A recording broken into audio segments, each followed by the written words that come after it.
of the Samsung Galaxy versus SK Telecom World Championship Finals 2017. Samsung Galaxy just won in game number 1 in a pretty dominating fashion, so we're going to see exactly what's going on here for game number 2. SK Telecom, again, on the red side, being forced to ban away the Callista. It looks like Samsung not wanting to change anything up. Please don't tell me this is game 1 again. Okay. Because everything is mirrored right now. So, not wanting to change anything up. I still question the Xayah Rakan thingy-majig that they could have gone with. I also still question the Varus first pick, especially when Samsung has already shown that, you know, they can definitely draft around it. It's not the end of the world. I probably would be more interested to see what is going on. Wait. This is game 2. Did I just do game 2 first?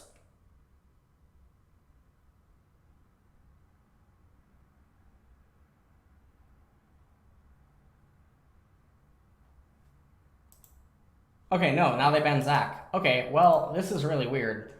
They are picking another team composition. Rise, I just want to point this out. Rise does the same thing in this spot as Cass. Like, stylistically, and, like, the way that this SKT team composition will approach the game is identical almost to Casio, except the difference here is they're going to have a weaker early game for a stronger mid game. That's it. And then they have a little bit more flexibility if Samsung would elect to go with the AD Kennen. They would be a little bit more mobile with the Rise. That's about it. Shen being banned away, Talia and Syndra being pinched yet again by Samsung. They clearly don't care, blind picking that Malzahar. Jarvan ends up getting picked up, and the Gnar. So not going to go with the Kennen. And now if you actually go with the Kennen, you attack the Rise concept, or the Rise pick inside of the team comp. And SKT go with Yasuo. So this is actually considered a Gnar counter pick. If Yasuo can get rolling, it's going to be very difficult for Cuvée to do something to him in the split, but it doesn't need to be Cuvée that responds to him, which is really bizarre to me, because Crown is able to respond to Huni. So, yet again, I don't know what they're doing. They're on red side, so red side has a significantly harder time trying to orchestrate a 1-3-1, you know, which is something that normally you would look to do with the Rise, because Rise is just such a monster in the split. Rise is not going to have value against Malzahar in a split. He's not going to have value against Gnar. Yet again, SK Telecom pick themselves into a hole, and their team composition has a very, very explosive and volatile early into mid transition and just a mid game in general. Samsung, again, with the luxury of basically saying all that we have to do is stabilize and we win.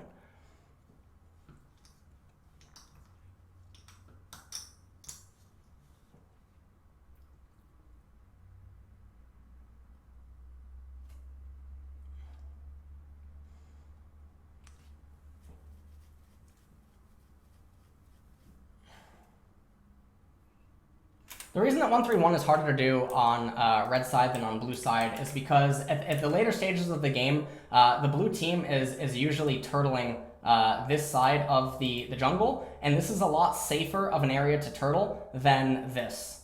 This is actually, this is more beneficial for a blue side team composition to do a 1-3-1 into.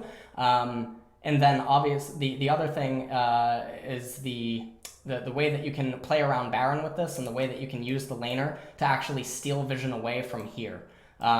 You can't really do this up here, because if you come up here, you have to control this, you have to control this, you have to try to control this, which is really hard. But if you're all the way up here, this is a very heavy commitment for a team that's already lost control of the river, and ultimately the Baron pit, to try to commit to kill the laner. So the laner that's up here is able to provide a lot of value for his team. So 1-3-1s generally are significantly weaker if you're trying to orchestrate them on the red side than they are on blue.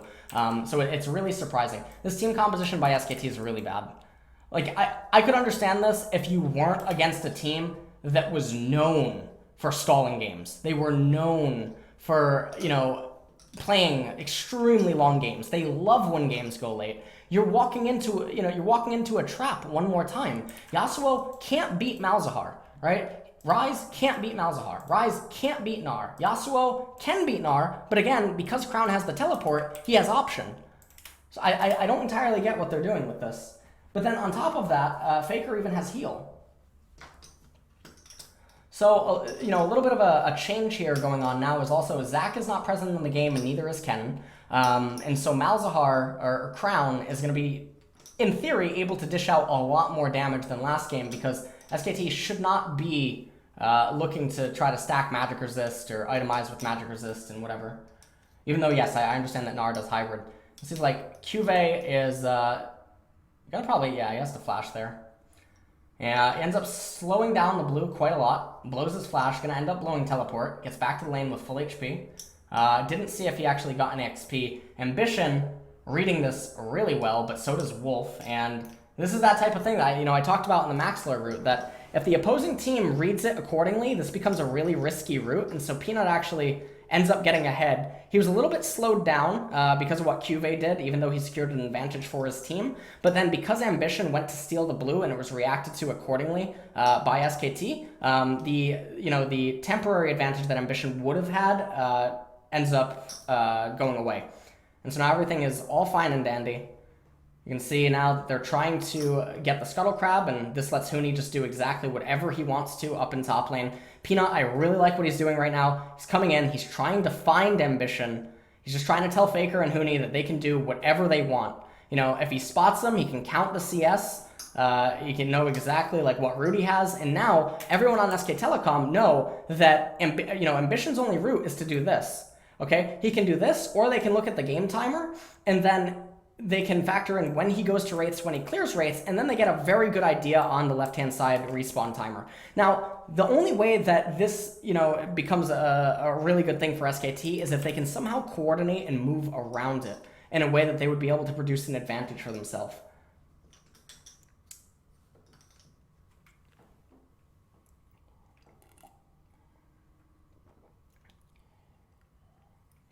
You can see Ambition continuing. He gets the Scuttle Crab before going to the Golems. I really like that. He acknowledges that realistically it should be impossible for him to get a gank. Okay?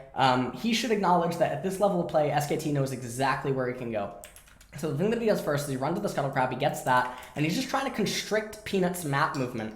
Because Samsung, yes, they can look for plays, they can look for ganks, especially when Crown's level 6 or Cuvé's level 6.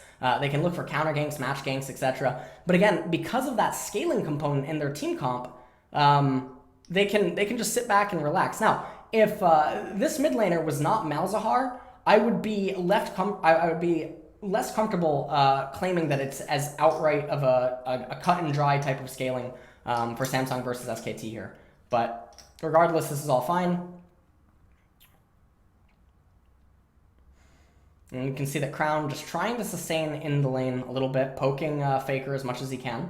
Faker really low on mana, but doesn't really matter. Seems like he's moving up to top lane. And it doesn't look like Cuvée has flash, so that's the play that they're trying to make. They're trying to get the first blood turret onto Huni. They want to just get that gold onto him. And then after they get this gold onto him, they can actually look to capture that Mountain Drake. And that Mountain Drake is something that we talked about last game. It's very, very important. And even this time around, it's even more important for SKT to get it, actually, because the Yasuo Wind Wall grants a little bit more safety than they had last game when trying to take the Baron. So if they can get it, yes, they're missing Cassiopeia and the blue buff that, she might have on her, but they have the Yasuo this time around, and that opens up a lot of plays that can become available to them in the mid-game, granted that they're really far ahead. So try to get the first blood turret, try to open up the map, capture that Mountain Drake, take it away from Samsung Galaxy. Samsung not going to be as likely to play to the alternative win con inside of Cuvée. I basically suspect that around like the 24, 25, 26 minute mark, team fights will probably break out, and Crown and Cuvée will look to try to carry them. But other than that, don't really know.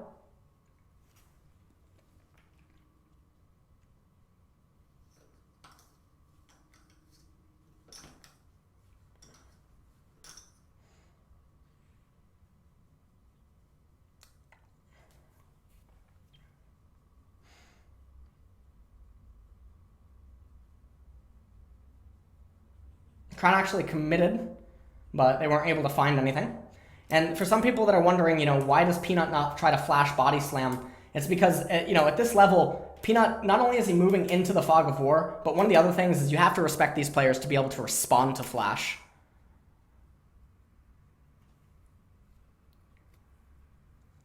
So they end up living right there, and that's really bad for Samsung.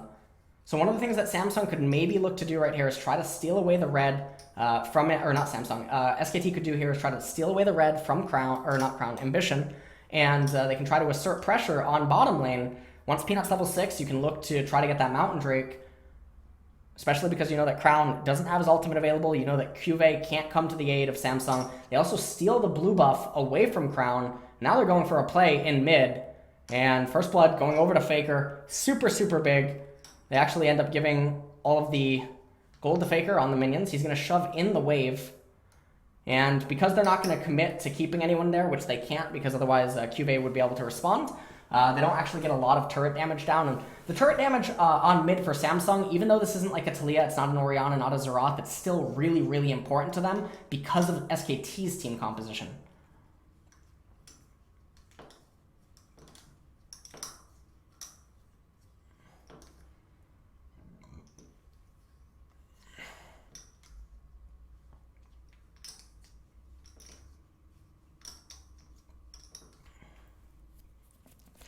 Right now would probably be a pretty good opportunity to try to look for a play onto that mountain as Crown is tied up.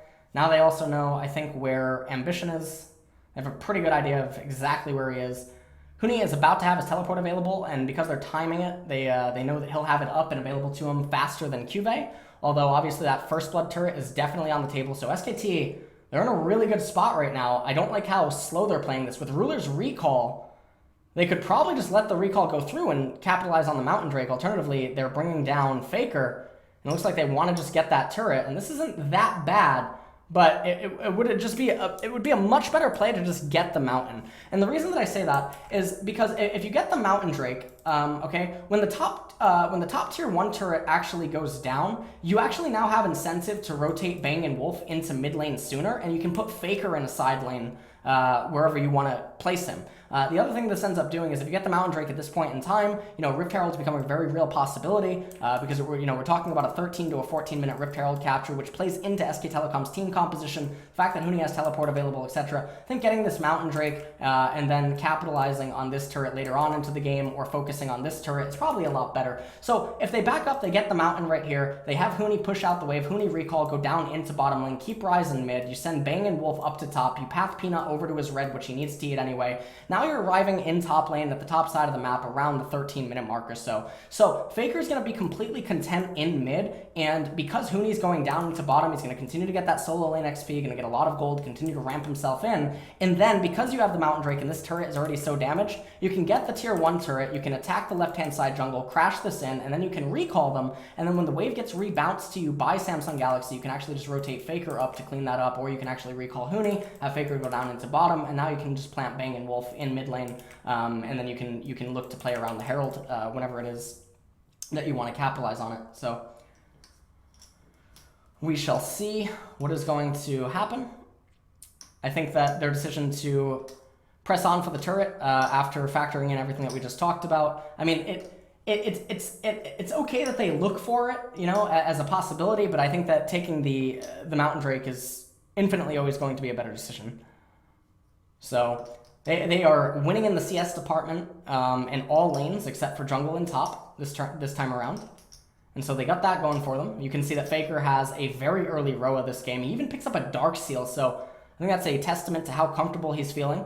Crown reuses the teleport in mid. He does not want to give up any sort of pressure on this lane right now, probably because of that thing that we just talked about with the Mountain Drake. Faker making a little bit of an error, takes some damage, but it's not the end of the world.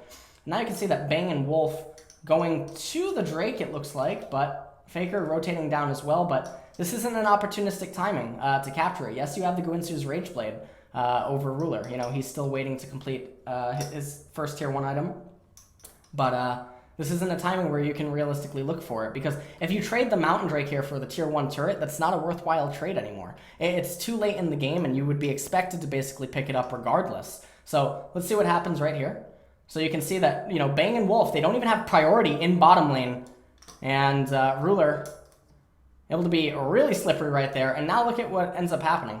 They're probably going to get the Mountain Drake. They lost control in mid, top, and bottom. So yes, they get the Mountain. Yes, it is really, really big for them, but they're losing a temporary tempo advantage that plays into when they would ideally be looking to spike. So in the long term, this is really good. Around the 21 or the 20 and a half, 21 minute mark, it's really good if they can control the map and they can look for a cheesy Baron. It also looks like another Mountain Drake is spawning, so that will be 5 Mountain Drakes in one ocean in 2 games between these two teams. And I think it's fascinating that, we're getting Mountain Drakes for the two teams that are known for late game and mid game macro play. That further enhances the chess battle that we're seeing. I really like that we're not getting Infernal Drakes. We're not getting Ocean Drakes. Preferably I would really just like to see Cloud Drakes and Mountain Drakes for these two teams so that we can get, we as viewers get a really high level viewing experience. Crown finally going to get his blue.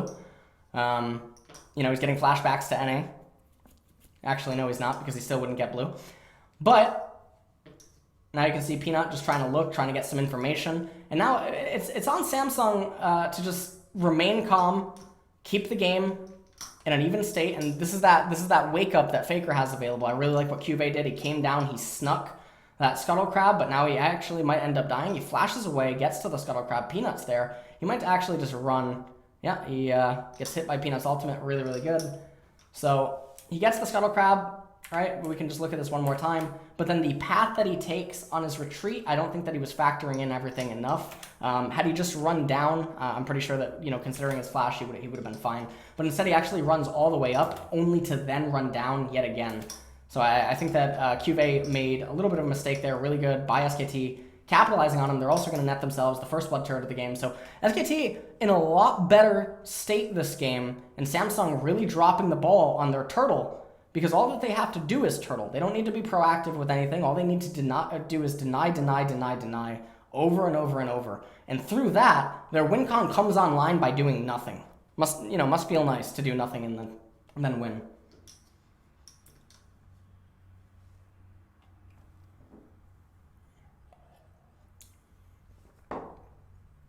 As we see in the mini cam right there, Huni even able to pick up the Rift Herald, which is really good for SKT as well.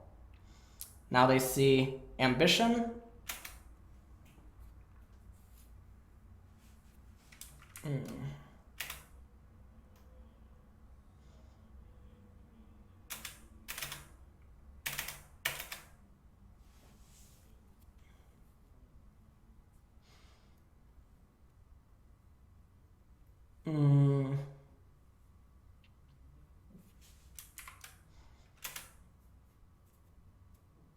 EQ's on cooldown. I think if they're all on the same page, they have to all be on the same page, okay? And then they need an awkward ward for Huni to teleport to. They need a really awkward ward. It needs to be like right here. Because what happens is if Bang ults him and hits him, Wolf runs in, Faker runs in, Peanut runs in, etc. You root Ambition, and then you have to fight inside the pit. So the reason that you need an awkwardly placed ward, if you're SKT, is so that when Huni comes out, his wind wall can try to fight against all incoming trajectories. You also need him to not be a victim to QV. All things considered, this looks like it's a pretty big lack of communication. I think that the flash is not atrocious. I do not think it's actually that bad. He doesn't have EQ. He doesn't have flash. You can definitely chain him with all of your abilities, and then as long as you bring in Huni properly, you should be able to win the fight inside of the pit, despite that it's a perfect angle for Malzahar and for Gnar, and then obviously Ruler and Core JJ. So, I mean, the flash itself is okay. The communication and then everyone being on different pages is not okay. If they could have just brought down Ambition immediately, right? Like if Faker goes in with him, okay? If Faker, well, actually, no. Maybe the flash isn't okay. I think that we're not entertaining that Core JJ can run to here, flash over the wall, and then Janna ult. And then Ambition ends up living, and then they get hold on, let me try to entertain all variables.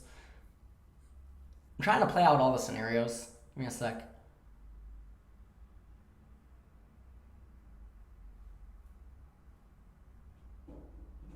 JJ flashes, he ults.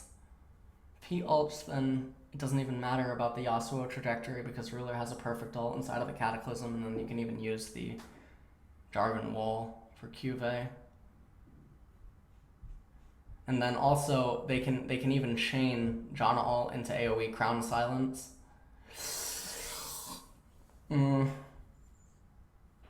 I think what Samsung has to actually drop the ball for this to be okay. It requires a lot of high level. It requires a lot of high level plays to go off. No matter what, SKT's play needs a ward right here. It needs a ward that is outside of the flip range of QV, and then Huni has to channel the ward before QV actually channels it.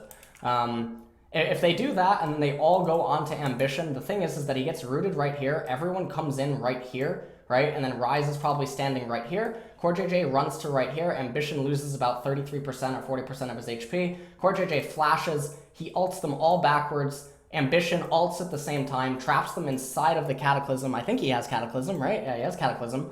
Traps them inside of the Cataclysm, ults them into the Cataclysm. QV jumps down, and then he has to get the ult up against the wall. The problem with this is even without QV, you get the Janna ult into the Cataclysm, pushing them into the wall. Crown comes up here, AoE silence, while they're pushed up against the wall. And then they're sitting ducks for Ruler, and I think that Huni can't do anything to actually save that at that point. So this is, I mean, they can play. This is really weird. I mean, they can place control wards for Huni. Yeah, okay, never mind. The flash is not good. Yeah, he does have Cataclysm. Flash is not good. You know, and for people that are going to be like SKT defenders and claim that Samsung would never think about all of that, I mean, you didn't think about even half of what I just talked about in the first place, so I don't think that you should really talk. But anyways, you know, at this level of play, you really have to give a lot more respect to pro gamers and, you know, the things that they can process. I mean, at this point, yeah, it's very obvious that... Now, this is something that we can't know about. This would be for SKT to request the voice comms. What is Bang saying right here? Because if he's saying, I'm going, I'm ulting, and then no one follows up, that's a team error, even though it's Bang's fault. If he's not saying anything and he flashes anyway, then yeah, it's really bad.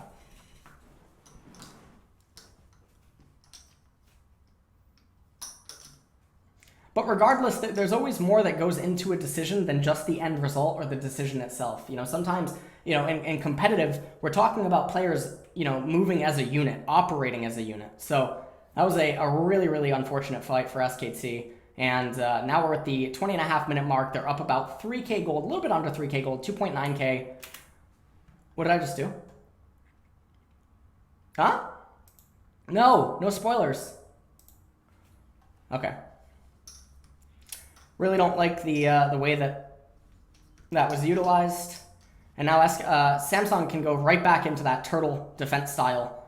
I mean, I love team compositions like this. As long as you can weather the storm and your comp is drafted correctly enough, it's very, very like playing Control.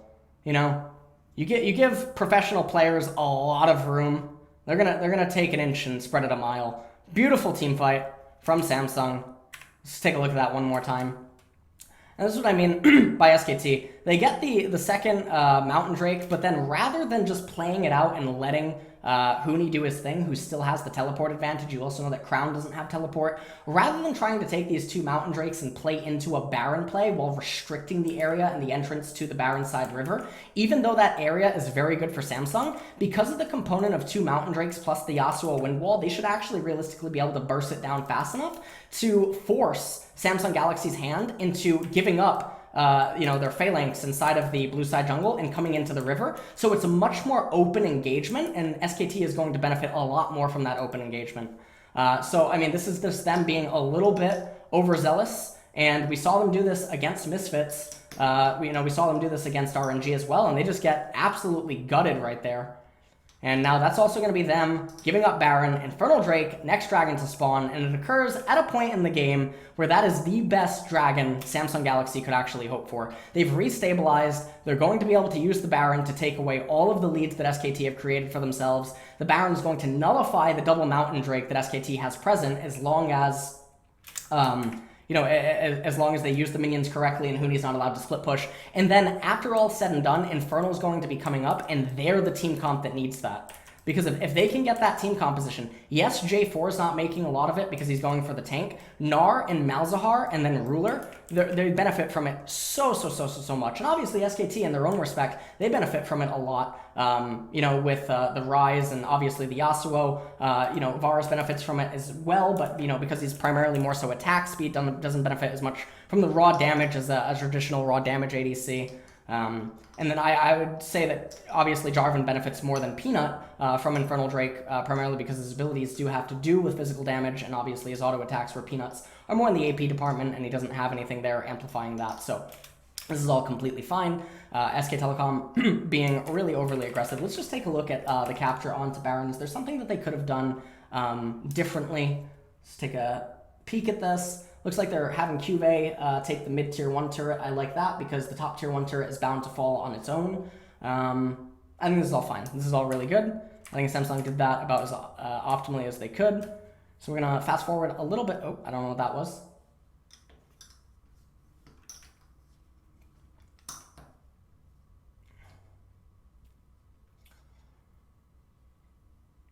Now they're going to start picking up all the outer turrets, and they propel themselves to a gold lead. And this is just a nightmare scenario for SKT. This is just a super nightmare scenario. And look at how much magic resistance they have on their team, and that's all just because of the Malzahar. It's really unfortunate. I mean, the Wit's End is just going to be a good pick regardless because it amplifies the damage that Faker can deal, Wolf can deal, Peanut can deal, amplifies self-damage as well. Wit's End on Varus is actually something that, people didn't discover, it wasn't discovered as fast as it should have been, and it certainly was not utilized as much as it should have been throughout the year. After Lethality Varus was nerfed, red side Varus. Okay, and so now Huni is actually at a point where he can't really do all that much, and you can just see that SK Telecom now bleeding turrets. Their Mountain Drakes mean absolutely nothing in the face of the Baron, and they're just forced to let everything happen. They're playing reactively right now. They don't get a say in anything. They can't really look for a pick because Samsung just has way too much control on the map. Just look at that and let that sink in for a second. Look at the vision of Samsung Galaxy. Think about what Faker's feeling. He's looking at this and he's like, man, when I went on my unranked account that it hasn't played in a really long time and its last MMR was silver, he's like, I think even that has more vision than our map right now.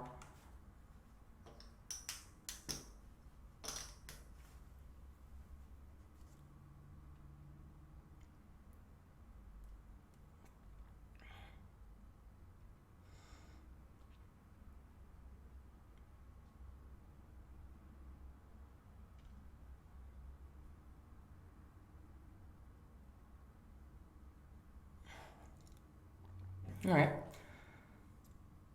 And Samsung seem to be playing this out pretty slow. They're playing it safe. They're not going for any super pushes.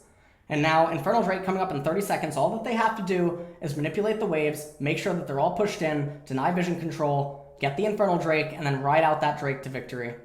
They are so far ahead right now. It is so... I can't even really describe how far ahead they are. And just like last game, I said almost at the 30-minute mark, SKT needed to be a few K gold ahead, even in this game as well. If SK Telecom was a few K gold ahead, they would still only just be even. Like that I'm trying to put it into perspective for you. Like how much of an advantage or how big the advantage is for Samsung to be up 6K gold here at 27 minutes. Now they get the Infernal Drake. Let's just take a look at the Infernal Drake. Maybe we can actually take a peek. So Xayah has 308 AD. Is that post-capture? Okay, that's post-capture. 114. Jarvan's basically getting a longsword. Can't really see what else. 114. He goes to 123. I mean, he's basically getting a longsword. He got 980. Xayah probably getting 2 longswords, maybe even a pickaxe. Like, let all of that gold just really sink in. Gnar, probably, you know, maybe even getting 2 long swords. You know, maybe he's getting...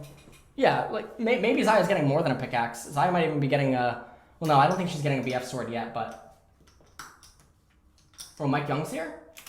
Hold on, is he? Oh, hello, Mike Young. Alright. So, at this point in the game, all that they need to do is they just need to orchestrate a 1-4-0 into a 5-0-0, and then they can bounce back to the mid. So, this is going to be a little bit long-winded to follow. So, you see the lanes, and when they come out of the Nexus, they're all pulsating at the same time.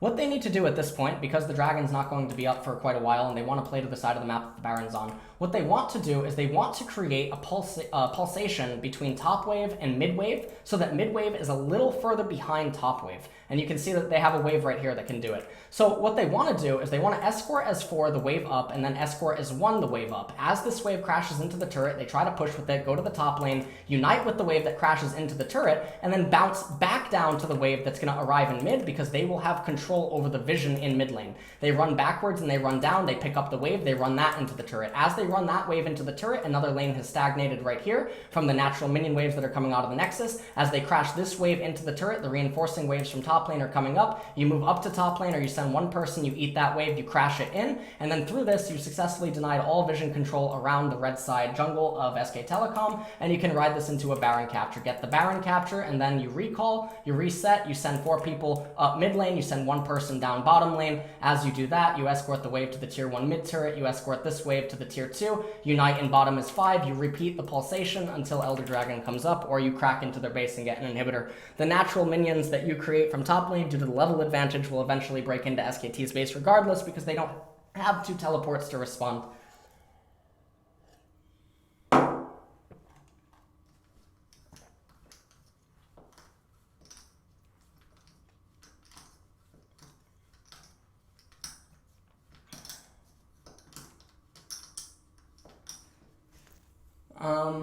Okay, so they're having QV push down into bottom lane, and you can see that SKT, they're probably really desperate for a fight. They know that it's now or never. When you're facing off against a team that is able to put you into this guerrilla warfare tactic, one of the mistakes that I see teams do, especially in LCS, CS, you know, EU, whatever, even in China, I see Korean teams do it as well, is what they try to do is they try to fix the waves always before they respond and look for the team fight. That's wrong. Basically, what you need to do is you need to just be like this Hulk or like this juggernaut that you know that you're really strong. You're a slow moving engine. You're a giant turret that's like moving. And you need to basically tell them enough, you know, smoke and mirrors, and you need to demand that they come to you. So you're going to lose ground. You're going to lose ground on the waves, and that's okay, because you can't win those anyway. You can't catch up with them. It's like watching, you know, maybe Hulk try to fight Nightcrawler, or like, you know, think of like X-Men, or think of superheroes, you know? The way that like Flash brings down someone that's like super, super big. It's mostly through outspeeding them, you know? And one of the ways that you can get Flash and these other people to lose their fight is you force them to come to you, and then you predict the angle that they come to you. And so you throw out your fist at nothing, but Flash has to run into it because he has to come to you. And through that way, you can attack these smoke and mirror type team compositions and play styles, and you demand that, you know, the people that are doing guerrilla warfare come to you, and that's your best chance at winning the fight. So you have to give up trying to remain on tempo with the opponents, and SKT needs to just try to literally run it down mid or run it to Baron, because that's their only hope in the game. If they try to play a straight up game where they keep tapping the waves and manipulating the waves, they're going to fall.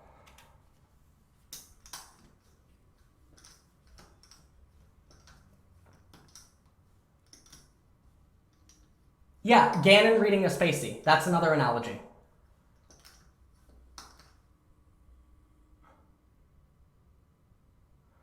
Samsung gets the Baron. It's now or never for SKT. They can't weather the storm one more time. But it doesn't even matter. They took too much damage, so now they're going to go back into their turtle style. Next Infernal Drake, again, it's basically Doomsday for SKT. This is the worst RNG dragon that they could have got. At this point in the game, SKT would have benefited most from an Ocean Drake. I think in order of like worst to best for SKT, it would be Infernal, followed by Cloud, followed by Mountain, followed by Ocean. And the reason that I say Cloud is because it's already very difficult for SKT to actually match the speed, and then it opens up a little bit more creativity with how Samsung can try to pulsate and tap minion waves.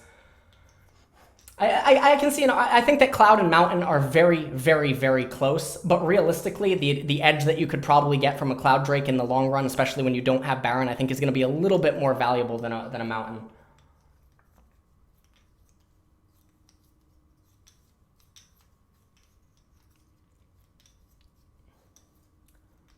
So now they are cracking into the base, and you can just see that, there's realistically no response.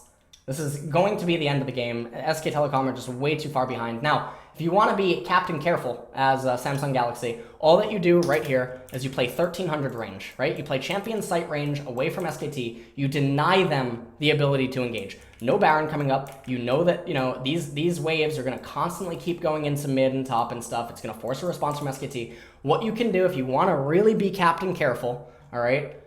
You want to be going 30 and a 65. Is you can just play the 1300 champion sight range, and then you wait for the Infernal, you get the Infernal, and then you go for the Doomsday push. You get elixirs, you get as much firepower as you can, because you know that the next push that you do is going to be intended to end the game.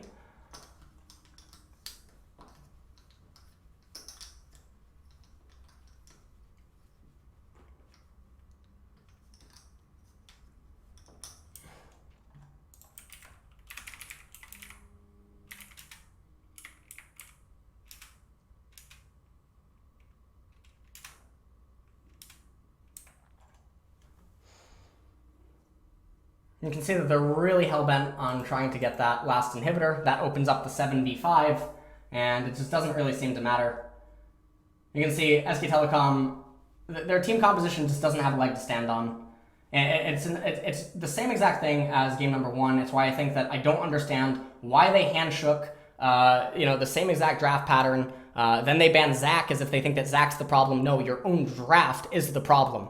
Your players can't seemingly create the advantages that they need to create, similar to what Longzhu or KT can do with such team compositions, in order to propel yourselves to an advantage at the 15, 20, 21, 22 minute mark. In this game, they did actually get themselves into that position. Faker was dominating mid. Bot lane was actually dominating. And then they got that Mountain Drake, right? And then they took they took a fight onto Samsung, and it was a horrible decision. Instead of just waiting, to do like a Baron gambit or manipulate the lanes a little bit more so that you can look for a Baron. But anyways, that's it for game number 2. We're going to go into game number 3, and that's going to be the final game.